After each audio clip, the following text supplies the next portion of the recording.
ஜெபம் செய்வோம். அன்பும் இரக்கமுள்ள பரலோக பிதாவே, உம்மை துதிக்கிறோம், உம்மை ஸ்தோத்திரிக்கிறோம், உம்மை வணங்குகிறோம், உம்மை வாழ்த்துகிறோம். உம்முடைய நாமம் வாழ்க வாழ்க என்று வாழ்த்துகிறோம். உம்முடைய அரசு, உம்முடைய ராஜ்யம் இந்த உலகம் எங்கும் ஸ்தாபிக்கப்பட உம்மை நாங்கள் அழைக்கிறோம். ஆண்டவரே, எங்களை ஒரு குழுவாக நீர் தெரிந்து கொண்டு உம்முடைய ராஜ்யத்தின் சுவிசேஷத்தை புரிந்து கொள்ளவும், அதை மற்றவர்களுக்கு அறிவிக்கவும் நீர் கொடுத்த பெரிதான கிருபைக்காக உமக்கு ஸ்தோத்திரம். எங்களுக்கு நீர் கற்றுக் கொடுத்தவற்றை நாங்கள் மற்றவர்களிடத்தில் பகிர்ந்து கொண்டு, நீர் நல்லவர், நீர் போதுமானவர், நீர் பரிகாரியான கர்த்தர், நீர் அற்புதம் செய்கிறவர், நீர் எல்ஷடாய், நீர் யெகோவா ஈரே, நீர் யெகோவா ஷாலோம், நீர் சர்வ வல்லவர், நீ இருக்கிறவராகவே இருக்கிறீர், நீர் இயேசு கிறிஸ்து, என்றும் மாறாதவர், நீர் உண்மையுள்ளவர் என்பதெல்லாம் புரிந்து கொள்கிற கிருபை எங்களை தந்ததுக்காக ஸ்தோத்திரம். இந்த நாளிலும் கூட உம்மை நாங்கள் மகிமைப்படுத்துகிற ஸ்தானத்தில் இந்த நாளின் அற்புதங்களை காண நாங்கள் வாஞ்சித்து காத்திருக்கிறோம். இந்த நாளிலே ஒரு பெரிய அதிசயத்தை காணும்படி நாங்கள் காத்திருக்கிறோம். இந்த நாளில் ஒரு நல்ல செய்தியை கேட்கும்படி காத்திருக்கிறோம். இந்த நாளிலே நாங்கள் எங்கள் வாழ்க்கையிலே நடந்து வந்த எல்லா உபத்திரவத்திற்கும் ஒரு முடிவு வரும் என்று நம்பி இந்த நாளில் விடியலை நோக்கி நாங்கள் பார்க்கிறோம். இயேசு தாமே எங்கள் மத்தியிலே நின்று உமக்கு சமாதானம் என்று சொல்லி எங்களுக்கு ஒரு நல்ல வழியை காண்பித்து, இதோ சதா காலங்களிலும் நீங்கள் உயிரோடு இருக்கும் நாள் மட்டும் நான் உங்களோடு கூட இருப்பேன் என்று வாக்கும் கொடுக்கிற அந்த வார்த்தைக்காக ஏங்கி காத்திருக்கிறோம். எல்லா துதிகனமாக உமக்கு சொல்கிறோம். இயேசுவின் நாமத்தில் ஜெபிக்கிறோம் நல்ல பிதாவே, ஆமென். What a friend we have in Jesus என்ற பாடலின் தமிழ் மொழிபெயர்ப்பை நாம் பாடலாம். பாவ சஞ்சலத்தை நீக்க பிராண நண்பர் தான் உண்டே, பாவம் பாரம் தீர்ந்து போக மீட்பர் பாதம் தஞ்சமே, சால துக்க துன்பத்தாலே நெஞ்சம் நொந்து சோருங்கால், துன்பம் இன்பமாக மாறும் ஊக்கமான ஜெபத்தால், கஷ்டம் நஷ்டம் உண்டானாலும் இயேசுவண்டை சேருவோம், மோச நாசம் நேரிட்டாலும் ஜெபதூபம் காட்டுவோம், நீக்குவாரே நெஞ்சின் நோவை பலவீனம் தாங்குவார், நீக்குவாரே மனச்சோர்வை தீய குணமாற்றுவார், பலவீனமான போதும் கிருபாசனம் உண்டே, பந்து ஜனம் சாகும் போதும் புகலிடம் இயேசுவே, ஓப்பில்லாத பிராணநேசா உம்மை நம்பி நேசிப்போம், அளவற்ற அருள்நாதம் உம்மை நோக்கி கெஞ்சுவோம். கைகளை உயர்த்தி ஆண்டவரே, உம்மிடத்தில் நாங்கள் ஜெபத்தின் வழியாக எங்களுடைய விண்ணப்பங்களையும் எங்கள் வேண்டுதல்களையும் எங்கள் வாஞ்சைகளையும் நாங்கள் கொண்டு வருகிறோம் சுவாமி. இந்த நாள் எங்களுக்கு ஒரு விசேஷமான ஒரு நாளாக, எதிர்பார்ப்பின் நாளாக, அதிசயத்தின் நாளாக அமைய கர்த்தர் உதவி செய்வீராக. எண்ணுக்கடங்கா நன்மைகளை செய்தீர். நாங்கள் நிற்பதும் நிர்மூலமாகாமல் இருப்பதுமே எங்களுடைய கிருபை. இந்த நாளிலும் கூட நாங்கள் கரம் உயர்த்தி எங்களுக்கு விரோதமாய் போராடுகிற பிசாசின் எண்ணங்கள், மனித முயற்சிகள், தந்திரங்கள், மனித சூழ்ச்சிகள் இவெல்லாவற்றையும் முறியடித்து எங்களுக்கு நீர் ஜெபத்திற்கு பதில் கொடுக்க போகிற கிருபைக்காய் ஸ்தோத்திரம். நிறைய வியாதியஸ்தரை குணமாக்க போகிறீர். பலவீனர்களை தாங்க போகிறீர். மரண இருளில் இருந்து விடுதலை கொடுக்க போகிறீர். கட்டிகள் மறைய போகிறது. கேன்சர்கள் கியூர் ஆக போகிறது. திருமணங்கள் நடக்க போகிறது. குழந்தைகள் பெறப்போகிறார்கள். ஜெயம் கர்த்தரால் வரப்போகிறது. வேலை வரப்போகிறது. வீசா இந்த நாளிலே நீர் கொடுக்க போகிறீர். கர்த்தர் நீர் எல்லாம் நாங்கள் விரும்பினதற்கும் வேண்டுவதற்கும் மேலான காரியங்களை இந்த நாளில் செய்ய போகிற கிருபைக்காய் ஸ்தோத்திரம். இயேசு கிறிஸ்துவின் நாமத்தில் ஜெபிக்கிறோம் நல்ல பிதாவே, ஆமேன். பிரியமானவர்களே, நேற்று நாம ஹஸ்பண்ட் அண்ட் ஒய்ஃப், ஆதாம் ஏவாள், அவர்களை குறித்து நாம வேதத்தின் அடிப்படையிலே நாம் வாசித்தோம், தியானித்தோம். அதில் அநேகருக்கு அது மிகவும் பயனுள்ளதாக இருந்திருக்கும் என்று நான் நம்புகிறேன். இன்றைக்கு புதிதாக இதை ஜெபத்தில் ஈடுபட்டு இருக்கிறவர்களுக்கு ஒரு சின்ன ரஷ் செய்ய போகிறேன். Genesis chapter 2 verse 18. பின்பு தேவனாகிய கர்த்தர், நல்ல கவனிங்க, மனுஷன் தனிமையாய் இருப்பது நல்லதல்ல. தனியாய் இருப்பது நல்லதல்ல அல்ல, தனிமையாய் இருப்பது நல்லதல்ல. ஸோ இது ஒரு ஃபிசிக்கலான ஒரு தனிமை அல்ல. இது ஸ்பிரிச்சுவல் தனிமை என்பதை நான் உங்களோடு கூட நான் பகிர்ந்து கொண்டேன். தனிமை என்பது அலோன், தனியாக இருப்பது என்பது லோன்லி. நீங்கள் லோன்லியா இருக்கிறீங்களா அல்லது தனிமையா இருக்கிறீங்களா என்பதை குறித்து அநேகர் இன்னைக்கு அந்த ஜெப குறிப்புகளை எழுதி அனுப்பினாங்க. நிறைய பேர் இந்த பாடுகள் வழியாக கடந்து போகிறதையும் நம்மளை பார்க்க முடியுது. ஆனால் நமக்கு கர்த்தர் வசனத்தை கொடுத்தா அது எப்படி முடியும்னா, நான் ஏற்ற துணையை, ஏற்ற காரியத்தை, ஏற்ற சமயத்தில், ஏற்ற வேளையில் அதை நான் செய்தே முடிப்பேன். அதுதான் அவர் வார்த்தையை கொடுத்த பிறகு வருகிற ரிசல்ட். ஸோ அதை நீங்கள் புரிந்து கொள்ளுங்க. எனக்கு உதவி செய்ய ஒருவரும் இல்லை, என்னை புரிந்து கொள்ள ஒருவரும் இல்லை, எனக்கு ஆதரவாக யாரும் இல்லை, நான் ரொம்ப தனிமைப்படுத்தப்பட்டிருக்கிறேன், அலோனா இருக்கிறேன், எல்லா இடத்துலையும் அலோனா இருக்கிறேன் அப்படின்னா உங்களுக்கு வருகிற பதில் என்னன்னா, கர்த்தரே உங்களுக்கு ஏற்ற துணைய உலக பிரகாரமாக உங்களுக்கு உதவி செய்கிற எபினேசர் ஆண்டவராகிய இயேசு கிறிஸ்து நமக்கு வந்து உதவி செய்வார். எபினேசராகிய ஆண்டவராகிய இயேசு கிறிஸ்து நமக்கு வந்து உதவி செய்வார். ஏன்னா சிருஷ்டிகரே என் நாயகர் எங்க வருது, நீங்க கண்டுபிடிச்சு சொல்லுங்க பார்ப்போம். சிருஷ்டிகரே எனது நாயகர் என்று ஒரு பெண் சொன்னதை வேதாகமத்தில் நம்ம பார்க்கிறோம். ஸோ அவர் நம்ம யாரையும் தனிமையா விடுகிற தேவன் அல்ல. நல்ல கவனிங்க, நம்ம தனிமையா விடுகிற தேவன் அல்ல. சில நேரங்களில் அந்த தனிமை உணர்வு வரலாம், ஆனாலும் அதுதான் வாழ்க்கையாக முடியாது.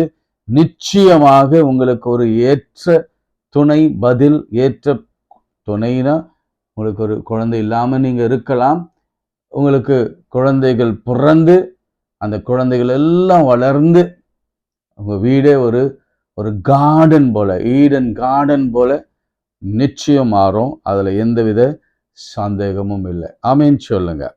சரி, அடுத்து நான் சொன்னேன் ஏற்ற துணை. அதுக்கு என்ன சொன்னேன்? Woman is a counterpart என்று நான் சொன்னேன். எதிர் இணையானவங்க அப்படின்னு சொன்னேன். நான் நேர் இணையானவங்க அல்ல, அவங்க ஸ்ட்ரைட்டா இருக்கிறவங்க அல்ல, எதிர் இணை ஆனவங்க. சரி நேராக இருக்கிறவங்க அல்ல, அவங்க எப்பவுமே முரண்படுவாங்க. அப்படிதான் கர்த்தர் அவர்களை உண்டாக்கினார். Positive and negative. சரி, இதை விளக்கணும்னா உங்களுக்கு விளக்கி ஆகணும்ல, நிச்சயமா நான் விளக்குகிறேன். ஆவியானவர் நமக்கு வேதத்தில் அதை விளக்கும்படியாக வைத்திருக்கிறார். ஏன் ஆயர் அப்படி சொன்னார்? ஏன் மனைவிகள் எல்லாம் அப்படி இருக்கிறாங்க?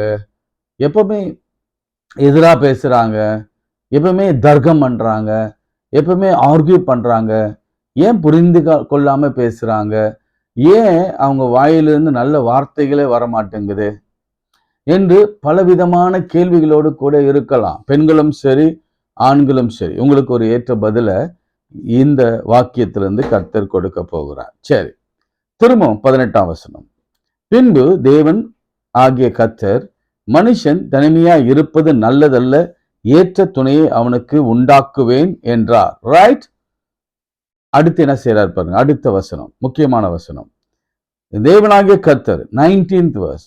தேவனாகிய கர்த்தர் வெளியின் சகல வித மிருகங்களையும் ஆகாயத்தின் சகலவித பறவைகளையும் மண்ணினாலே உருவாக்கி, ஆதாம் மண்ணினாலே உருவாக்கி, கவனிங்க, மண்ணினாலே உருவாக்கி ஆதாம் அவைகளுக்கு என்னென்ன பெயரிடுவான் என்று பார்க்கும்படி அவைகளை அவரிடத்தில் கொண்டு வந்தார். அந்தந்த ஜீவ ஜந்து ஆதாம் எந்தெந்த பெயரிட்டானோ அதுவே அதற்கு பேராயிற்று. இது முக்கியமான வசனம். ஏன் சொல்றேன்னா, தேவனாகிய கர்த்தர் அவன் தனிமையா இருப்பது நல்லதல்ல என்று கண்ட உடனே அவர் செய்திருக்க வேண்டிய காரியம் என்னன்னா, எங்க வந்திருக்கணும்? அவர் ஸ்ட்ரைட்டா தேவனாகிய 21ஆம் வசனம் வந்திருக்கணும். என்ன வசனம் வந்திருக்கணும் பாருங்க. அப்பொழுது தேவனாகிய கர்த்தர் ஆதாமுக்கு அயர்ந்த நித்திரை வர பண்ணினார். அவன் நித்திரை அடைந்தான். அவன் விலா எலும்பில் ஒன்றை எடுத்து அந்த இடத்தை சதையினாலே அடைத்தார். இது அடுத்து வந்திருக்கணும். 18th அப்புறம் இந்த 21 வந்திருக்கணும். இடையில 19 20 வருவதற்கான காரணம் என்ன பாருங்க. நீங்க நல்ல கவனிங்க, நல்ல அந்த வேதத்தை கொஞ்சம் வாசிங்க. பாருங்க, மனுஷன் தனிமையா இருப்பது நல்லதல்ல, அவனுக்கு ஏற்ற துணையை உருவாக்குவேன் என்று அவர் சொல்லிட்டு என்ன பண்ணிருக்கணும்? அவனுக்கு அயர்ந்த நித்திரை வர பண்ணிருக்கணும். வர பண்ணிட்டு அவனை தூங்க வச்சாரு, அல்லது மண்ணிலே எடுத்து கூட எப்படி ஆதாம செய்தாரோ அப்படியே ஏவால உடனே செய்திருக்கணும். அல்லது எலும்பே எடுத்து அவனை சர்ஜரி பண்ணி, எலும்பு எடுத்து சர்ஜரி பண்ணி அவன் தசைகளை எடுத்து அதை பெண்ணாக உருவாக்கி உடனே ஆதாம் இடத்துல போய் கொடுத்திருக்க வேண்டும். ஏன் இந்த கேப்? 19th verseல அவர் என்ன பண்றாரு? வெளியில் இருக்கிற மிருகங்கள் எல்லாம் கூப்பிட்டு வர்றாரு. எங்க கூப்பிட்டு வர்றாரு? ஆகாயத்து பறவைகளை கூட்டு வந்து மண்ணினாலே உருவாக்கி ஆதாம் அவைகளுக்கு என்ன பெயரிடுவான் என்று பார்க்கும்படி அவனிடத்திலே கொண்டு வந்தார். எபிரேயத்துல இது ஒரு வார்த்தையை கவனிச்சுக்கோங்க. நேற்று நான் நிறைய எபிரேய வார்த்தை சொன்னேன். ஏன்னா நீங்க தான் அதை போய் படிக்கணும். எபிரேய வார்த்தை சொன்னா உங்களுக்கு நிச்சயம் ஏறாது, அதுக்கப்புறம் உங்க மனசுல நிற்காது. ஆனா அதனுடைய அர்த்தத்தை நான் விளக்கி சொல்றேன். அந்த மண்ணிலிருந்து சிங்கத்தை, மண்ணிலிருந்து குரங்க, மண்ணிலிருந்து காக்காவை, மண்ணிலிருந்து சிறுத்தைய, புலிய எல்லாத்தையும் உருவாக்கி, எல்லா ஜீவ ஜந்துகளையும் உருவாக்கி ஆதாம் இடத்துல கொண்டு வந்து அவர் போய் பின்னாடி நின்று he watched over. அதுதான் அதனுடைய சிறந்த டிரான்ஸ்லேஷன். அவர் மறைந்திருந்து அவன் என்ன பெயரிடுகிறான், அவன் அதை பார்த்து புரிந்து அதற்கு என்ன பெயரிடுகிறான், அதனுடைய குணாதிசயங்களுக்கு ஏற்ப அதற்கு என்ன பெயரிடுகிறான் என்று அவர் பின்னாடி இருந்து மறைந்திருந்து அவர் வாட்ச் பண்ணாராம். இதுதான் லிட்ரலி ஹீப்ரு டிரான்ஸ்லேஷன். இது ஏன் நான் எவ்வளவு அழுத்தமா நான் சொல்றேன்னா, இப்ப எவ்வளவு பெரிய கேப் ஆதாமுக்கும் ஏவாள் உருவானதுக்கும் இடையில இவ்வளவு கேப். இப்ப உருவாக்கும் முன்பு என்ன பண்றார்? மிருகங்களை உருவாக்குறார், ஆதாம் இடத்துல அனுப்புகிறார், அவனை பின்னாடி இருந்து வாட்ச் பண்றார். எப்படி வாட்ச் பண்றார்? நல்ல கவனிங்க. இப்ப சிங்கம் வருது. சிங்கம் பார்த்தவொடனே அது அப்படி அவ்வளவு பெரிய ஜைஜாண்டிக்கா இருக்கு. அது பயங்கர பிடரையோட அதனுடைய லைனஸ், அதனுடைய பெண் சிங்கத்தை பார்க்குறான். இதுதான் காட்டுக்கு அவ்வளோ கர்ஜனை, அவ்வளோ ஃபெரோஷியஸாக இருக்கு. அது வாயை திறந்து அப்படியே குரலை அது உயர்த்தினா அந்த காட்டிலேயே அவ்வளோ பெரிய சத்தம் வருது. அப்போ யோசிக்கிறான், இது எவ்வளோ விகரஸாக இருக்கு. அதனுடைய குணத்தை பார்க்கிறான். இது சிங்கம், இதுதான் காட்டுக்கு ராஜா என்று தான் சிந்தையில, மைண்டில், தான் இருதயத்தில் அதை அப்படியே உருவகப்படுத்துகிறான். கவனிங்க, நீங்க கவனிங்க, நல்லா கவனிங்க. இதை கர்த்தர் வாட்ச் பண்றார். அப்படி பெரிய யானை வருது, பார்க்க பெரியதா இருக்கு, பிளிருது, அதுக்கு பெரிய தந்தம்லாம் இருக்கு. ஆனாலும் ஒரு சாஃப்ட் நேச்சரா அது கண்களில பார்க்க முடிகிறது. என்னமோ அது ஒரு குழந்தை தன்மையோடு கூட அது இருக்கிறத அவன் பார்க்கிறான். அதை போய் தட்டி தடவி கொடுக்கிறான். அதற்கு யானை என்று பெயரிடுகிறான். அதற்கு இருக்கிற குணங்களை வைத்து அதற்கு எலிஃபென்ட் என்று பெயரிடுகிறான். சிறுத்தை வேகமா, டைகர் இன்னும் வேகமா, ஃபெரோஷியஸா, இன்னும் அது பயங்கர கர்ஜிக்கிறதோட கூட, முயல், காகம், நாய்க்குட்டிகள், நாய்கள், இப்படி எல்லா மிருகங்கள் வருகிற பொழுதும் அதனுடைய குணாதிசயங்களை அவன் பார்த்து பார்த்து, இதுதான் நடந்திருக்குது, இதுதான் நடந்த உண்மை, இதுதான் உண்மையும் கூட, அந்த குணங்கள் எல்லாவற்றையும் பார்த்துதான் அவன் மனதில் ஆழமா தோன்றுகிற அந்த மனதின் வெளிப்பாடு தான், மைண்ட்ல இருந்து வருகிற வெளிப்பாடு தான் அவனை பெயரிட வைத்தது. இதெல்லாம் ஆண்டவர் வாட்ச் பண்றார். இவன் நாய்கிட்ட போகும்பொழுது எவ்வளவு அழகா டொமெஸ்டிக், நம்ம டொமெஸ்டிக் அனிமல் எல்லாம் பார்க்குறோம், படிக்கிறோம்ல, domestic animal, wild animal, sea animals, அல்லது சி கடல் வாழ் ஜந்துக்கள், இதெல்லாம் நம்ம பார்க்கிறோம். அப்போ அவன் அது ஒவ்வொரு மிருகத்துக்கு ஏற்ப விதமாக அவனுடைய மனநிலையும் வேறுபட்டு கொண்டே இருக்கிறது. ஃபார் எக்ஸாம்பிள் இப்படி சொல்றேன் பாருங்க, இப்படி சொல்றேன், குரங்கு வர வைக்கிறான்னு வச்சுக்கோங்களேன். குரங்கு என்ன பண்ணியிருக்கோம், அவன் ஆடையை பிடிச்சி, அவன் முடியை பிடிச்சி, அவன் தாடியை பிடிச்சி இருந்தவுடனே அது மேலே ஒரு பெரிய அருவருப்பு வந்திருக்கும். அருவருப்போ அல்லது ஒரு மாதிரியான தள்ளி விடுதல் போல ஒரு எண்ணம் வந்திருக்கும். அதற்கு அவன் ஒரு பெயர் வைத்திருக்கிறான். அந்த இயல்பு அவனுக்கு பிடிக்கல. கடவுள் அந்த முகத்தை பார்க்கிறார். ஓ, இந்த குரங்கு சேஷ்டெல்லாம் இவனுக்கு என்ன பண்ணல, பிடிக்கல. ஒரு அழகிய நாய் வருது, அவனை அழகா லிக் பண்ணுது, அவனை வாழாட்டுது, அவனோட பழகுது, ஒரு முயல் குட்டி வருகிறது, ஒரு அணில் குட்டி வருகிறது. இதெல்லாம் பழகும்போது அவனுடைய மனநிலை அழகா ஃப்ரெஷ்ஷா மாறுது. அப்போ அவன் மனநிலையில ஒரு சின்னதான ஒரு சிரிப்பு, ஒரு சந்தோஷம், ஒரு மகிழ்ச்சி. சில பிராணிகள் வருகிற பொழுது முள்ளு மண்டி வருதுன்னு வச்சுக்கோங்களேன், அது எங்க பார்த்தாலும் முள்ளு. அது வந்தவனே அவன் கிட்ட அப்படி கொஞ்சம் சுரண்டி போனவனே உடம்பு முழுவதும் குற்றி அவன் அது கூசி போகிறான். சில நேரங்கள் இல்ல, கம்பளி பூச்சி வருதுன்னு வச்சு, கம்பளின்னு பேர் வச்சுக்கிறாங்க, ஊறுற மாதிரி இருக்கும். சரி, இதெல்லாம் அப்படியே யோசிங்க. ஒரு மனுஷனுக்கு மனைவி எப்படிலாம் இருக்கக்கூடாது, எப்படிலாம் இருக்க வேண்டும் என்பதெல்லாம் இந்த மிருகங்களின் பண்புகளை பார்த்து அதை பெயரிட்டான். அதை கர்த்தர் பின்னாடி இருந்து வாட்ச் பண்ணார். இப்போ எப்படி இருக்கக்கூடாது, பெண் எப்படி இருக்கக்கூடாது, எப்படி இருக்க வேண்டும் என்பதை இந்த 2 வசனங்களில கர்த்தர் ரொம்ப கிளாரிட்டியோடு கூட அவனுடைய ஆழ்மனதை அவர் புரிந்து கொண்டார். ஒரு பெண் கம்பளி பூச்சி போல ஆண்களை நச்சரிக்க கூடாது, ஊருன்னு சொல்லுவாங்க. கம்பளி பூச்சி ஊற மாதிரி இருக்கு, அப்படி இருக்கக்கூடாது. ஓ, இந்த மாதிரி படைக்கக்கூடாது. அல்லது விகரஸா, கோபமா, அல்லது கன்னிங்கா, ஓநாயை போல, ஃபாக்ஸ போல, அல்லது குரங்க போல எப்பவுமே நோண்டிக்கிட்டே இருக்கிறது. ஸோ இதெல்லாம் இல்லாம அவனுடைய முக பாவனைக்கேற்ப, அவனுடைய எண்ணத்திற்கேற்ப, அவனுடைய விருப்பத்திற்கேற்ப, அவனுடைய இருதயத்தின் ஆசைக்கேற்ப இதெல்லாம் பார்த்துட்டு தான் இப்போ உங்களுக்கு ஓரளவுக்கு புரிந்திருக்கும்னு நினைக்கிறேன். இன்னும் ஆழமா தியானம் பண்ணுங்க. இப்பொழுது என்ன செய்ற, அவன் பேரெல்லாம் வச்சுட்ட பிறகு 21ஆம் வசனம் வாசிக்கிறேன். 21 ஜெனசிஸ் 2. அப்பொழுது தேவனாகிய கர்த்தர் ஆதாமுக்கு அயர்ந்த நித்திரை வரப்பண்ணினார். வரம் பண்ணும் பொழுது அவன் நியூட்ரான் செல்ஸ் எல்லாம் எடுத்துட்டார்.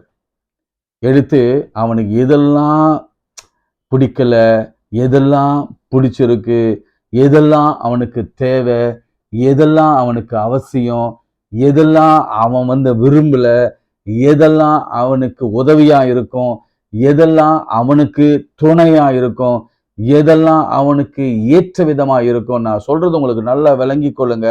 இதெல்லாம் தான் ஒரு பெண்ணை உருவாக்க அவர் சித்தம் கொண்டார். இப்ப வாசிக்கட்டுமா? அவர் விலா எலும்பை எடுத்தார், அந்த இடத்தை சதையினால் அடைத்தார். தேவனாகிய கர்த்தர் தம் மனுஷனிலிருந்து விலா எலும்பை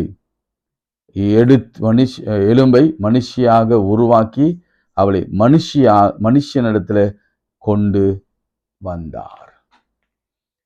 இப்ப புரிஞ்சுக்கோங்க, நான் சொன்ன நேர் எதிரிடையான பெண். நான் சொன்னல உங்களுக்கு நேற்றே சொன்னல, நேர் எதிர் இடையான பெண், கவுண்டர் பார்ட், சரிநேர் இல்லாத ஒரு பெண். இப்படிப்பட்ட பெண்ணை தான் ஆணுக்கு இல்லாத சில காரியங்கள், ஆணுக்குள் தேங்கி வைத்திருக்கிற சில ஆசை பாசங்கள், விருப்பங்கள், ஒருவேளை அவனுடைய வெறுப்புகள், அருவருப்புகள், இதெல்லாம் இல்லாத ஒரு பெண்ணை கர்த்தர் உருவாக்கிறார். so significant, so significant. அதனாலதான் நான் சொல்றேன், ஆண்டவருடைய படைப்பே நீங்க இமேஜின் கூட பண்ண முடியாதுங்க. You can't just imagine. இவ்வளவு தூரம் ஏன் சொல்ற வரேன்னா, நம்ம ரொம்ப சிம்பிளா மனைவிய ஒதுக்கி விடுறாங்க, சிம்பிளா கணவனை ஒதுக்கி விடுறாங்க. மனைவிக்கு அந்த கர்வம், கணவனுக்கு அந்த கர்வம், இப்படி குடும்பத்துல நிறைய பிரச்சனைகள் நம்ம பார்க்கிறோம். புரிந்து கொள்ளாத ஒரு தன்மை. ஏன்னா அவங்க டிஃபால்ட்டா மேனுஃபேக்சர் பண்ணப்பட்டதே அப்படிதான். அதை புரிந்து கொள்ளாதிருக்கிற அநேக கூட்டங்கள் இன்னைக்கு பிரிந்து டிவோர்ஸ்ல போய் நிற்கிறது. இன்றைக்கு நீங்க அதை புரிந்து கொள்ளுங்க. அதனாலதான் ஆண்டவர் இந்த கேப்பை விட்டு மனுஷியை உண்டாக்கினார். சரி, இப்படி அவர் உண்டாக்கின பிறகு இதுல சின்னதா நான் ஒரு காரியத்தை உங்களுக்கு சொல்லணும். 1 பேதுருன்னு நினைக்கிறேன்ல, 1 பேதுரு 3ஆம் அதிகாரம் தானே. அவங்க பலவீனமான பாண்டம், பெண்கள் பலவீனமான பாண்டம் வரும்ல. 1 Peter 3rd chapter அப்படின்னு இருக்கும் நினைக்கிறேன். 1 Peter தேச்சட். அப்படியே மனைவிகளே, என்ன வசனம் கொஞ்சம் பாருங்க, செக் பண்ணுங்க. அவங்க பலவீனமான பாண்டமா இருப்பதனால அப்படின்னு சொல்லி வரும். ரைட், நீங்க கண்டுபிடிச்சு எனக்கு எழுதுங்க. ஏன் அதை சொன்னார் நீங்க கவனிங்க. அந்த வசனத்தை நீங்க எடுத்துட்டீங்கன்னா அதுல என்ன எழுதிருக்குன்னா, உன் மனைவி பலவீனமான பாண்டமா இருப்பதனால அப்படின்னு வரும். நீங்க அதை முழுசா எனக்கு எழுதி அனுப்புங்க. ஏன்னா எது நினைவுக்கு உடனே வருதோ அதை நான் சொல்லிடுறேன். மனைவின்னு சொன்னாரா, பெண் சொன்னாரா? பலவீனமான பெண் சொன்னாரா, திருமணமாகாத பெண் சொன்னாரா பேதுரு, அல்லது ஆவியானவர் பலவீனமான மனைவின்னு சொன்னாரா? பலவீனமான மனைவின்னு தான் சொன்னார். அப்போ மனைவியாவதற்கு முன்பு வரைக்கும் அவங்க பலமுள்ளவர்கள் என்பதுதானே அதோடைய அர்த்தம். ஆனா மனைவி ஆன பிறகு அவர்கள் சில வேளைகளில பலவீனப்படுக நேரிடுறதுக்கான அவர்கள் படைக்கப்பட்டதின் நோக்கமே அதுதான். வேர்ஸ் 7 கொஞ்சம் அப்படியே வாசிங்க. வேர்ஸ் 7, 3:7. ஆனப்படினால் அந்தபடியே புருஷர்களே, மனைவியானவள் பலவீன பாண்டமாய், மனைவி அப்படின்னு தான் போட்டிருக்கிறத தவிர பெண்ணானவள் மனுஷி அப்படின்னு போட்டிருக்கா? நோ. அதனாலதான் நான் உங்களுக்கு சொல்றேன், எல்லா பெண்களுக்கும் நான் சொல்ல விரும்புற காரியம் என்ன தெரியுமா? நீங்க அப்பா வீட்டுல இருக்கிற வரைக்கும் அல்லது திருமணம் ஆகிற வரைக்கும் நீங்க you're strong, you're not weak. ஆனா திருமணம் ஆன பிறகு டிஃபால்ட்டா திருமணத்துக்கு பிறகு அவங்க பலவீன பாண்டமா மாறிடுறாங்க என்றுதான் பேதுரு இங்க நமக்கு சொல்லி கொடுக்கிறார். பலவீனமா பாண்டமா இருக்கிறபடினாலே என்ன நடக்கணுமா? என்ன சொல்றாங்க? வாசிக்கலாம் அந்த வசனத்தை. 3 அதிகாரம் 1 Peter chapter 3 verse 7. உங்கள் ஜெபங்களுக்கு தடை வராதபடிக்கு நீங்கள் விவேகத்தோடு அவளோடு கூட வாழ்ந்து உங்களோடு கூட அவர்கள் நித்திய ஜீவனாகிய கிருபையை சுதந்திரித்து கொள்ளுகிறவர்களானபடியால் அவர்களுக்கு செய்ய வேண்டிய கனத்தை செய்யுங்கள் என்று சொல்லுகிறார். சோ அவங்க பலவீன பாண்டம் தான். இத ஒரே ஒரு விஷயத்த மாதிரி சொல்றேன் பாருங்களேன். எல்லாரும் என்ன நினைச்சிடான் தெரியுமா? மனைவி ஆகிட்ட பிறகு ஐம் சோ இன்டெலிஜென்ட், நான் ரொம்ப படிச்சுட்டேன், லட்சமா சம்பாதிக்கிறேன், என் வாழ்க்கையில் என்னை அச்சிக்கவே ஆள் கிடையாது, நான் ஒரு என்டர்பிரனர், நான் ஒரு பெரிய பதவியில் இருக்கிறேன், எனக்கு இந்த கணவனால ஒரு பிரயோஜனம் இல்லை, இந்த குழந்தைகளால எனக்கு ஒரு பிரயோஜனம் இல்லை, நான் அப்படின்னு ஒரு கர்வம். இந்த வார்த்தை ஆவியானவர் சொல்ற வார்த்தை என்னன்னா ரொம்ப தெளிவா சொல்றாரு. உன் மனைவி பலவீன பாண்டமா இருக்கிறபடினால. அதனாலதான் ஆண்களுக்கிட்ட கூட நான் சொல்றேன், ஒருவேளை அப்படி அவங்க சிந்தனை இருந்தாலும் முதல் அவங்க மாறணும். அதே சமயத்துல நாமும் ஆண்களும் சரி, அவர்கள் அந்த மாற்றத்திற்கு ஏதாவது ஒரு காரியத்தை நம்ம விளக்கி இன்னைக்கு கேட்கும் பொழுது உண்மையாக அனைவருடைய இருதயத்துல ஒரு மாற்றம் வரும் என்று நான் நம்புகிறேன், விசுவாசிக்கிறேன். நிச்சயம் வரணும். நேற்றிலிருந்து எனக்கு நிறைய ஃபீட்பேக் வருது. அப்போ இந்த பலவீன பாண்டமா இருக்கிறவங்க என்னன்னா, கணவனோடு கூட இணைந்து இந்த ராஜ்யத்தை கட்டி பரலோகத்துக்கு போகிற வரைக்கும் எப்படி இருக்கணும்னா இந்த பைபிள்ல சொல்லி இருக்கிறபடியே இருக்கணும். அப்படி இருக்கிறோமா? மூன்றாவது ஒரு வார்த்தையை சொல்லி நான் முடிக்க விரும்புகிறேன். 23ஆம் வசனம், ஜெனசிஸ் சாப்டர் 2 verse 23. அப்போது ஆதாம் 22ஆம் வசனம் 22, தேவனாகிய கர்த்தர் தம் மனுஷனிலிருந்து எடுத்த விலா எலும்பை மனுஷியாக உருவாக்கி அவளை மனுஷ இடத்துல கொண்டு வந்தார். அப்பொழுது ஆதாம், இவள் என் எலும்பில் எலும்பும் என் மாம்சத்தில் மாம்சமா இருக்கிறாள், இவள் மனுஷனிலிருந்து எடுக்கப்பட்டபடினாலே மனுஷி எனப்படுவாள். இந்த வார்த்தை எபிரேயத்துல எப்படி இருக்குதுன்னு தெரியுங்களா? டிரான்ஸ்லேஷன்ல நான் ஏற்கனவே ஒரு டிரான்ஸ்லேஷன் பத்தி நான் உங்களுக்கு சொல்லியிருக்கிறேன். T4T, அதாவது டிரான்ஸ்லேஷன் ஃபார் த டிரான்ஸ்லேட்டர் அப்படின்னு ஒரு டிரான்ஸ்லேஷன் புக் இருக்கு, பைபிள் டிரான்ஸ்லேஷன். அதில் இருக்கிறது அப்படியே நான் வாசிக்கிறேன். The man exclaimed, அந்த வார்த்தை எப்படி சொல்றான்? அந்த ஆதாம் சொல்றான், the man exclaimed, wow, this is truly what I am looking for. Wow, this is truly what I am looking for. இதுதான் literally Hebrew translation.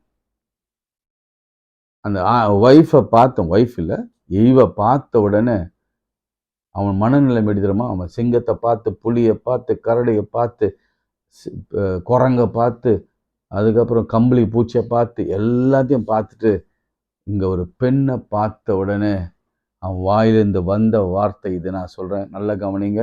The man exclaimed, wow, this is truly what I am looking for. அதுதான் அவன் எதிர்பார்த்தேன், இதுதான் நான் எதிர்பார்த்தேன், இது எனக்கு கிடைச்சது என்று சொல்லி தான் அதுக்கப்புறம் சொல்கிறான், இவர் என் மாம்சத்தின் மாம்சம், என் எலும்பின் எலும்புமானவர், மனுஷிலிருந்து எடுக்கப்பட்டதுனாலே மனுஷி எனப்படுவார். எனக்கு என்ன ஆசைன்னா, ஒவ்வொரு கணவனும் தன் மனைவியை, வாவ், இப்படிப்பட்ட ஒரு மனைவி கிடைச்சதற்கு நான் கொடுத்து வைத்திருக்கணும் அப்படின்னு சொல்கிற அளவுக்கு கர்த்தர் கவுண்டர் பாட்டை இணைக்கணும். அதுக்காக நீங்கள் பெற்றோர்களாகி நீங்கள் உங்கள் பிள்ளைகளுக்காக ஜெபம் பண்ணணும். உங்கள் வாழ்க்கை எப்படி போச்சுன்னு எனக்கு தெரியாது, ஆனால் உங்கள் பிள்ளைகளுடைய வாழ்க்கையாவது அட்லீஸ்ட் வாவ், அவங்க கணவனோ மனைவியோ அவங்க சேரும் பொழுது சொல்லணும், wow, this is what I ஆம் லுக்கிங் ஃபார். நிச்சயம் செய்வார். இதுதான் ஆண்டவருடைய திட்டம். This is a plan, this is a purpose. நீங்க ஜெபம் பண்ணி ஆண்டவர்கிட்ட கேட்கும் பொழுது இதுதான். அதோடு கூட இன்னொன்னு சொல்றேன், ஒருவேளை நீங்க நினைக்கலாம், இல்ல இது எனக்கு சரியான சூட்டபிள் பேர் இல்லை. இல்ல நிச்சயம் சூட்டபிள் பேர். ஒரு நாள் வரும். அது எந்த நாள் தெரியுமா? அந்த நாள்ல நீங்க இப்ப சொல்லணும்னாலும் சரி, கல்யாணம் ஆகி 10 வருஷம், 5 வருஷம், 6 வருஷம், 20 வருஷம், 30 வருஷம், 50 வருஷம் அல்லது சாகும் முன்பாவது நீங்க சொல்வீங்க, wow, this is what I expected, I am looking for. இல்லை, அது அப்பயே தான் நடந்திருக்கும். ஆனாலும் இது வரைக்கும் நீங்கள் அதை சொல்லாமல் இருந்திருக்கலாம். அது சொல்லும் நாள் விரைவில் வரும். எப்போ தெரியுமா? சிக்கான பிறகு, வியாதியாக இருக்கும் பொழுது. அது 2 பேருக்கும் தான், மனைவிக்கும் சரி கணவனுக்கும் சரி. இப்போ இதில் ஆதாம் அவ்வளோ வாவுன்னா, இப்போ பெண்ணும் வாவும் தானே சொல்லணும். ஒருவேளை அப்படி சொல்லும்படியான கிருபையை உங்களுக்கு தரணும்னு சொல்லி ஆண்டவர்கிட்ட ஜெபம் பண்ணுங்க. இன்னைக்கு நாம் ரொம்ப தெளிவாக சில காரியங்கள் பார்த்தோம். இன்னைக்கு ஆண்டவர் எதுக்காக ஜெபம் பண்ண சொல்றாரு தெரியுங்களா? யாரும் தனிமையா இருக்கக்கூடாது. கணவனை இல்லாமலோ மனைவி இல்லாமலோ அல்லது கணவை இழந்தோ அல்லது மனைவி இழந்தோ யாரும் தனிமையில் இருக்கக்கூடாது. உங்களுக்கு தெரியும்ல, அந்த லோன்லினஸ்ஸே அவங்கள சாகடிச்சிடும். எங்கள் அப்பா இறந்த பிறகு எங்கள் அம்மா அடிக்கடி சொல்கிற ஒரு வார்த்தை, அப்பா என்னை விட்டு இருக்க மாட்டாருப்பா, ஏன்னா அவர் சீக்கிரம் கூப்பிட்டுப்பாரு. அவங்களுக்கு இருந்த நம்பிக்கை அது. அதே மாதிரி தான் 1.5 வருஷம் கழித்து அவங்க அப்பாவிடத்தில் திரும்ப போயிட்டாங்க. இதுதான் வாவ், இதுதான் வாவ். அந்த மாதிரி தான் இழப்புக்கு பிறகு தான் உங்களுக்கு அந்த தனிமையே தெரியும். அது வரைக்கும் அந்த தனிமை என்பது தெரியாது. அதனால தான் நீ ஜெபம் பண்ணணும். வாழப்போ ஆண்டவர் அழகா நேர்த்தியாக அணைத்திருக்கிறார். நீங்கள் நினைக்காதீங்க இது சூட்டபிள் பேர் இல்லைன்னு நினைக்காது. It's counterpart. It is counterpart. ஆண்டவர் நினைத்தது நிச்சயம் ஒரு பர்பஸோடு தான் நினைத்திருக்கிறார், பாசிட்டிவ் அண்ட் நெகட்டிவ். அதனால நீங்க இனியிலிருந்து உங்க மனசுல ஒரு பெரிய மாற்றம், மாறுதல் அவசியம், தேவை. பிரிந்திருந்து நான் ஏன் போய் கோர்ட் வாசல காத்திருக்கணும்? நீங்க இந்த அண்டர்ஸ்டாண்டிங், பைபிள் அண்டர்ஸ்டாண்டிங் வந்துட்டாவே நீங்க சேர்ந்து வாழ்ந்துட்டு போலாமே ஒரு வீட்டுல. இப்போ பிள்ளைகளுக்காக இன்னொரு விஷயம் நான் சொல்லி முடிக்கணும். அது ஒருவேளை டைம் இருந்தால் நாளைக்கு சொல்றேன். டெஃபினேஷன் ஆஃப் மேரேஜ் என்ன தெரியுமா? மல்கியா 2ஆம் அதிகாரத்தில் இருக்கிறது. ஹாஃப் ஸ்பிரிங் சீடு, சந்ததி காண வேண்டும் என்பதுதான் கர்த்தருடைய திட்டம். அதான் ஆண்டவர் சொன்னார், நீங்க பழுகி பெருகி பூமியை நிரப்புங்கன்னு சொன்னார். இது உங்களோடு போற விஷயம் இல்லை, பிள்ளைகளின் பிள்ளைகளை காணுகிற கிருபை. என்னதான் ஹஸ்பண்ட் அண்ட் ஒய்ஃப்குள்ள அந்த வாவ் இல்லைனா கூட பிள்ளைகளின் ஆசீர்வாதம் உங்களை ஆசீர்வாதமாக வைக்கும். அதுக்காக தான் நம்ம வாழ்கிறோம். பிரியமானவர்களே, எனக்கு ஆண்டவர் ரொம்ப தெளிவாக நிறைய காரியங்களை பேசியிருக்கிறார். ஏற்ற துணையை, கவுண்டர் பாட்டை மாத்திரமல்ல, எதெல்லாம் ஆதாமுக்கு வேண்டுமோ அதெல்லாம் கொடுக்கும்படி தான் ஏவாளை உண்டாக்கினார். அதை பெண்கள் புரிந்து கொள்ளவில்லை. அதை எப்போ அவங்க புரிந்து கொள்வாங்களோ அன்னைக்கு தான் உண்மையான மனைவியா அந்த கணவனுக்கு அவங்க மாறுவாங்களே தவிர, அது வரைக்கும் அந்த குடும்பத்தில் குழப்பங்கள் இருந்து கொண்டு தான் இருக்கும்.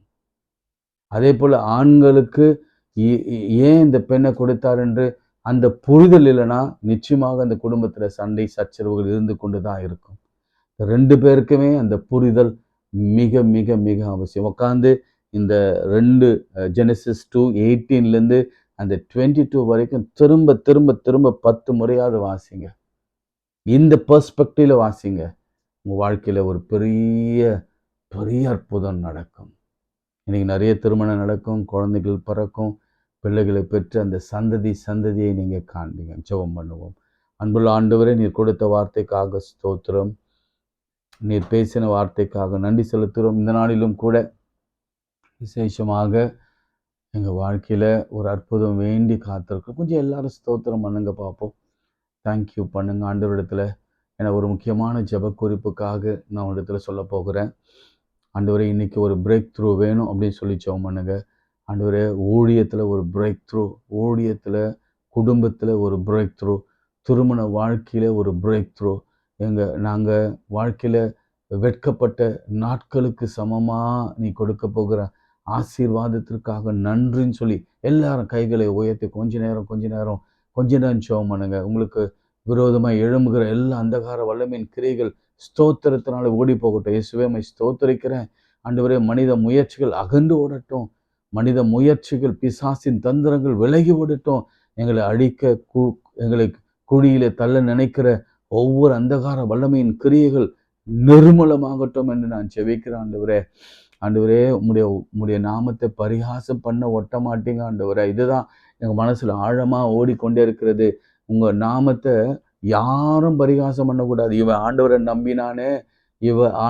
நம்பினாங்களே, இந்த குடும்பம், இந்த பெற்றோர் ஆண்டவரை நம்பினாங்களே, இந்த ஆண்டவரை பற்றி சொல்லி கொண்டிருந்தாங்களே, இவங்களுக்கு இத்தனை பெரிய கேடு ஏன் வந்தது என்ற ஒரு கேள்வி வந்து உங்களுடைய பெயருக்கு இழுக்கு வந்து விடக்கூடாது. எல்லா கைகளை உயர்த்தி, ஆண்டவர் இன்று ஒரு அற்புதம் எங்கள் குடும்பங்களில் செய்யுங்க, எங்கள் ஊழியத்தில் செய்யுங்க, அற்புதம் செய்யுங்க, ஒரு பெரிய நல்ல செய்தி வரட்டும், எங்களை சாட்சியாய் உலகமெங்கும் நிற்க வைங்கப்பா. இந்த ஜெபத்தில் நாங்கள் ஜெபிக்கிறதுனால இப்படி ஒரு அற்புதம் ஏற்பட்டது என்று நாங்கள் ஒருவருக்கு ஒருவர் சொல்லி அநேகரை ஆதாயப்படுத்த கர்த்தர் உதவி செய்யுங்க. எல்லா வியாதிஸ்தர்கள் குணமடையட்டும், கேன்சர் குணமடையட்டும், திருமணமாகாத பிள்ளைகள் திருமணமாகட்டும், வேலையில்லாத பிள்ளைகள் வேலையாகட்டும். எனக்கு யாருமே இல்லை நினைக்காதீங்க. சிருஷ்டிகரே உங்கள் நாயகன். நான் சொல்கிறேன், எழுதி தரேன்.